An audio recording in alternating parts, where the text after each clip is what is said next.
Welcome to sauce TV. నేను మీ సుప్రియ. ఆంధ్రప్రదేశ్ ఎన్నికలలో అందరి దృష్టి పిఠాపురం చుట్టే తిరుగుతుందని చెప్పొచ్చు. దీనికి కారణం మెయిన్ జనసేన అధినేత పవన్ కళ్యాణ్ ఇక్కడి నుంచి పోటీ చేయడమే. అదేవిధంగా ఎన్నికల్లో గెలిచిన తర్వాతనే అసెంబ్లీలోకి అడుగు పెట్టాలని గట్టిగా నిర్ణయించుకున్నారు పవన్ కళ్యాణ్. అదే తరహాలో ప్రయత్నాలు కూడా చేస్తున్నారు. పిఠాపురం గురించి మెయిన్ స్ట్రీమ్ మీడియాలో ఎన్ని వార్తలు వస్తున్నాయో అంతకు మించి బోలెడన్ని రెట్లు సోషల్ మీడియాలో వార్తలు వస్తున్నాయి.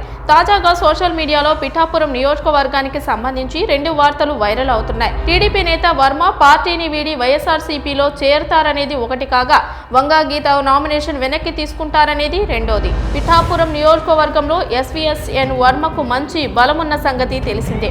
2014 ఎన్నికల్లో ఇండిపెండెంట్ గా పోటీ చేసిన వర్మ ఎమ్మెల్యేగా గెలిచారు. అనంతరం టీడీపీలో చేరారు. 2019 ఎన్నికల్లో వైఎస్ఆర్సీపీ అభ్యర్థి పెండెం దొరబాబు చేతిలో ఆయన ఓడారు. 2024లో టీడీపీ నుంచి వర్మనే పోటీ చేస్తారని భావించారంతా. అయితే పొత్తులో భాగంగా ఈ సీటును జనసేనకు కేటాయించడం, ఆ పార్టీ అధినేత పవన్ కళ్యాణ్ స్వయంగా ఇక్కడి నుంచి పోటీ చేస్తుండటంతో వర్మ సైడ్ అయ్యారు. వర్మ అనుచరులు ఆందోళనలు జరిపినప్పటికీ చంద్రబాబు పిలిచి మాట్లాడడం, ఎన్నికల తర్వాత ఎమ్మెల్సీ పదవి ఇస్తామని హామీ ఇవ్వడంతో ఆయన మెత్తబడ్డారు. పవన్ కళ్యాణ్ తరపున ఆయన ప్రచారం కూడా చేస్తున్నారు. ఇటీవల వర్మ మాట్లాడుతూ పిఠాపురంలో పవన్ ఈజీగా గెలుస్తారని, తన వర్గం టీడీపీ కార్యకర్తలు ఆయనకు పూర్తి మద్దతిస్తున్నారని చెప్పారు. అయితే వర్మ వైఎస్ఆర్సీపీలోకి వెళ్తారనే సమాచారం తమ దగ్గర ఉందని, క్రెడిబుల్ సోర్సుల నుంచే తమకు ఈ సమాచారం వచ్చిందని ఓ మీడియా ఛానల్లో న్యూస్ ప్రెజెంటేటర్ చెప్పడంతో వర్మ వైసీపీలోకి వెళ్తారనే ప్రచారం ఊపందుకుంది.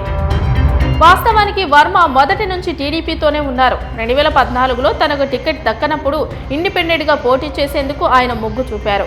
అప్పుడే ఆయన పార్టీ మారలేదు. అలాంటిది ఇప్పుడు పార్టీ మారుతారా అని అనుకోలేం. ఒకవేళ మారేది ఉండుంటే నామినేషన్ల ప్రక్రియ ముందుగానే ఈ ప్రచారం జరిగుండేది. వైసీపీ టికెట్ కోసం ప్రయత్నించారని అనుకోవచ్చు. కానీ నామినేషన్ల గడువు ముగిశాక వర్మ పార్టీ మారినా ఆయనకు ఒరిగేదేం ఉండదు. ఒకవేళ ఆయన పార్టీ మారబోతున్నారన్న ప్రచారం నిజమైతే మాత్రం అది జనసేనకు, టీడీపీకి గట్టి దెబ్బే అవుతుంది. కానీ ఆయన అంత గుడ్డిగా పార్టీ మారుతారని అనుకోలేం.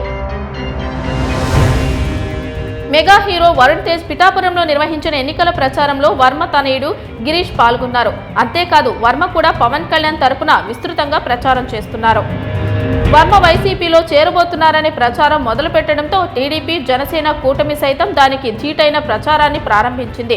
అదేంటంటే పిఠాపురం వైఎస్ఆర్సీపీ అభ్యర్థి వంగా గీత తన నామినేషన్ వెనక్కి తీసుకుంటారట.